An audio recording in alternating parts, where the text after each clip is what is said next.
Boleh Bu meminta waktunya sebentar? Ya, silakan. Begini Bu, saya ada tugas YP, yaitu Ya. tugas dari demonstrasi konseptual modul 3.1 pengambilan keputusan berbasis nilai-nilai kebajikan sebagai pemimpin. Nah, di sana saya harus mewawancarai Ibu. Bagaimana Bu? Boleh Bu? Boleh. Ya, di sini Bu ada beberapa pertanyaan ya Bu ya. Ya. Nah, pertanyaannya di sini yang pertama Bu, selama ini di sekolah pasti ada kasus-kasus ya Bu ya. Selama ini bagaimana Ibu dapat mengidentifikasi kasus-kasus yang merupakan dilema etika atau rujukan moral? Menurut Ibu bagaimana? Ya. Sebagai seorang pemimpin di sebuah instansi pendidikan, pasti akan beragam kasusnya yang akan dihadapi. Baik itu kasus yang keduanya benar tetapi saling bertentangan yang dikenal sebagai dilema etika, ataupun kasus yang salah satunya benar dan yang lainnya salah. Kedua kasus tersebut harus dapat diidentifikasi dengan benar agar tidak ada kesalahan dan pengambilan keputusan. Cara saya untuk mengidentifikasi yang mana dari dua kasus tersebut adalah dengan memahami masing-masing kasus. Tentu saja untuk memahami kasus-kasus tersebut, saya harus berkomunikasi dengan pihak-pihak yang terlibat. Setelah permasalahan sudah dipahami, maka saya perlu melakukan beberapa hal untuk bisa memetakan apakah kasus tersebut merupakan rujukan moral atau dilema etika. Untuk itu, perlu dibuatkan daftar pertanyaan identifikasi kasus. Syarat sebuah kasus merupakan dilema etika jika kedua masalah yang berbenturan tersebut tidak melanggar hukum dan serta norma-norma yang berlaku atau menimbulkan ketidaknyamanan sosial. Ya, baik Bu. Ya, cukup ya Bu ya. Nah, di sini ada lagi nih Bu, pertanyaan yang kedua. Ya. Nah, selama ini bagaimana Ibu menjalankan pengambilan keputusan di sekolah Ibu, terutama untuk kasus-kasus di mana ada dua kepentingan yang sama-sama benar atau sama-sama mengandung nilai kebajikan. Bagaimana Bu? Untuk kasus dilema etika, saya akan mempertimbangkan kedua hal yang sama-sama benar tersebut. Membenturkan faktor apa yang pihak mana, apakah kepentingan per orang atau banyak orang mengandung nilai-nilai kebenaran atau kesetiaan, rasa adil atau belas kasihan, ataukah berdampak untuk saat ini atau seterusnya. Nah, selanjutnya Bu ya, langkah-langkah atau prosedur seperti apa yang biasa Ibu lakukan selama ini Bu? Suara hati dan nalar harus sejalan untuk memilih kebenarannya yang paling kecil mudaratnya dan besar manfaatnya dengan mempertimbangkan kepentingan peserta didik. Jika kasus itu berhubungan dengan peserta didik, berdasarkan pada prinsip berpikir berbasis hasil akhir, berpikir berbasis peraturan, dan berpikir berbasis rasa peduli. Tahap berikutnya, lakukan investigasi dengan memeriksa kembali fakta-fakta dan temuan-temuan. Lalu buatlah keputusan. Lalu keputusan ditinjau kembali hingga keyakinan kebenaran. Kebenaran itu ada insya Allah dalam bimbingan ilahi. Keputusan yang Anda ambil adalah keputusan yang bertanggung jawab. Ya, jadi harus ada keputusan yang bertanggung jawab ya Bu ya, yang bisa dipertanggungjawabkan.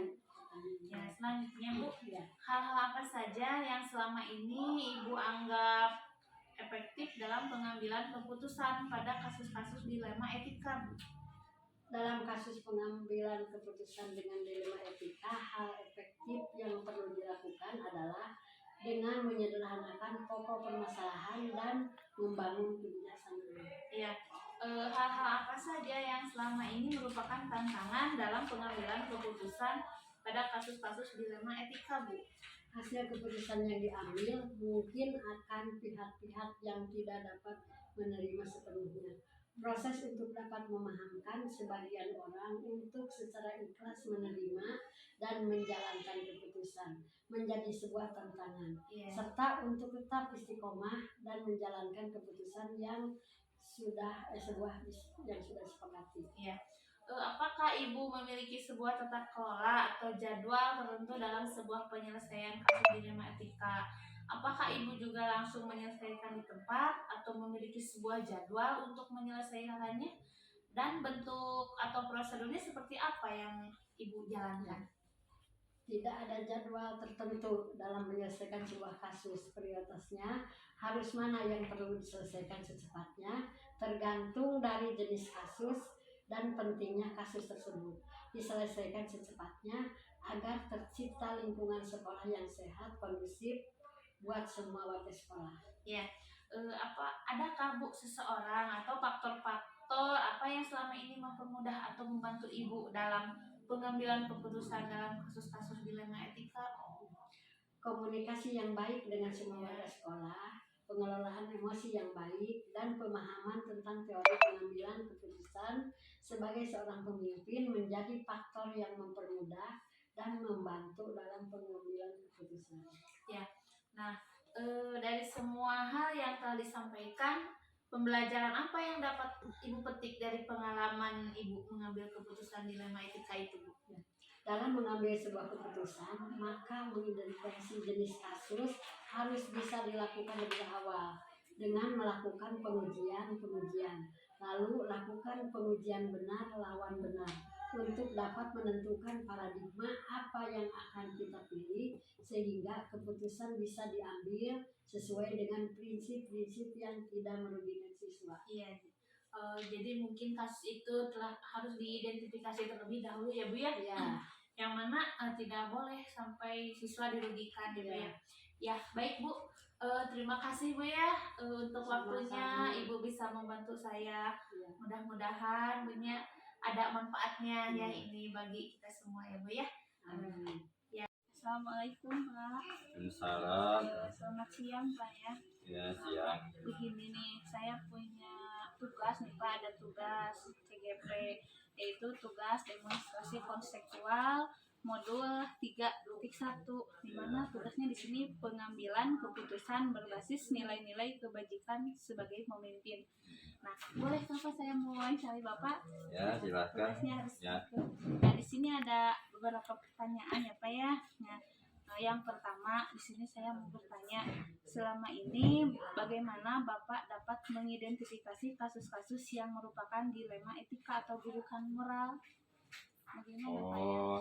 Masalah itu yang menurut saya kasus dilema etika biasanya itu ya cenderung muncul karena adanya kepentingan yang tidak sama di antaranya unsur-unsur yang ada di sekolah yang kemudian menjadi isu dan bahan diskusi serta pembicaraan di antara unsur sekolah. Kemudian hal tersebut menjadi bahan dan referensi untuk dibicarakan di tingkat sekolah atau disampaikan ke kepala sekolah. Iya, baik Pak, terima kasih Pak ya.